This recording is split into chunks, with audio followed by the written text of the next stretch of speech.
Hello Pantherae, in this prequel I will derive the Kepler's second law from Newton's law of gravitation. What does the second law of Kepler says?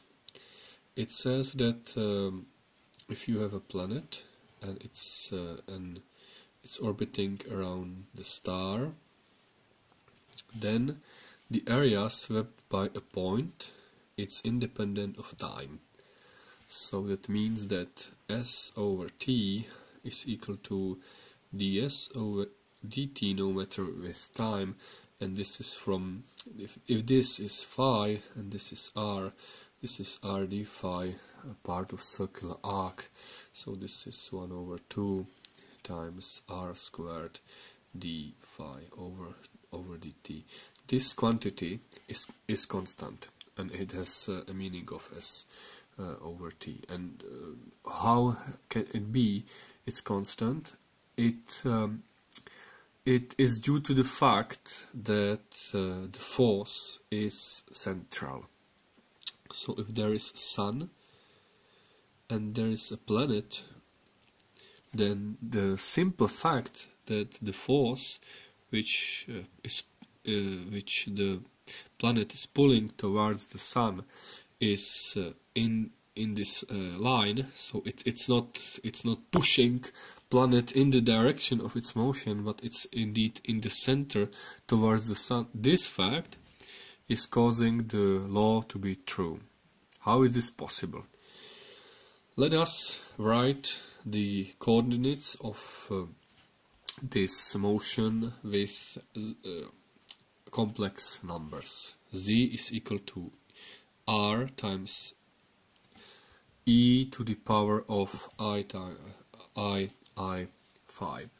That means that r is a function of t and a phi is a function of t.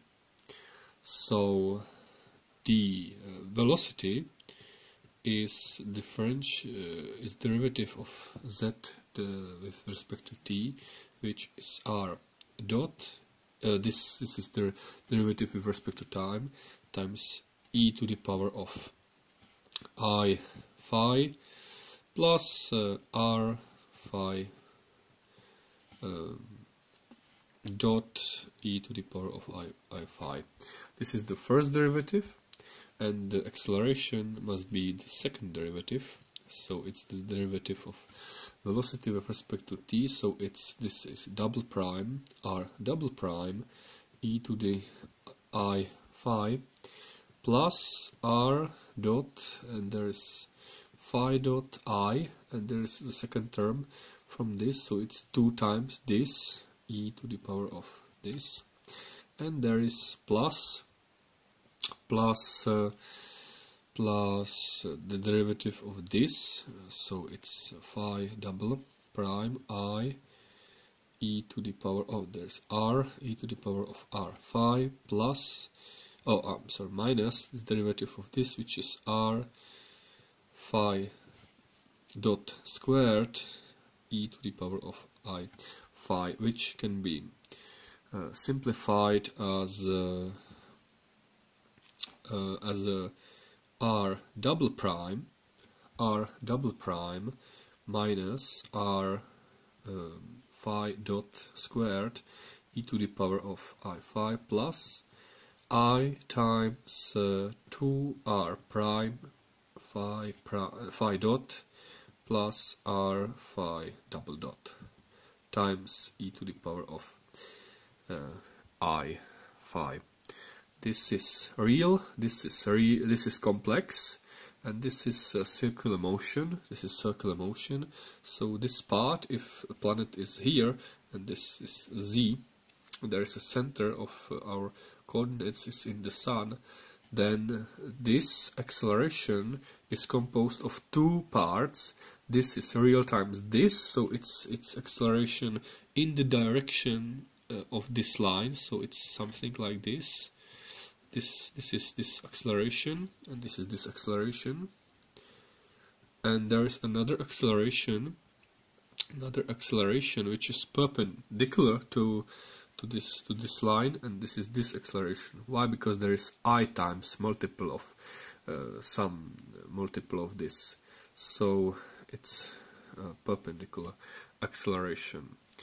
Okay, but from Newton's second law and from a law of from the law of gravitation, which tells us that force is minus g mn z divided by z cubed, or simply stated, the force is perpendicular, or the force is parallel to this line, or in the direction to the sun. Force is towards the sun, and when force vector is multiple of acceleration, that means also acceleration must be just in this line.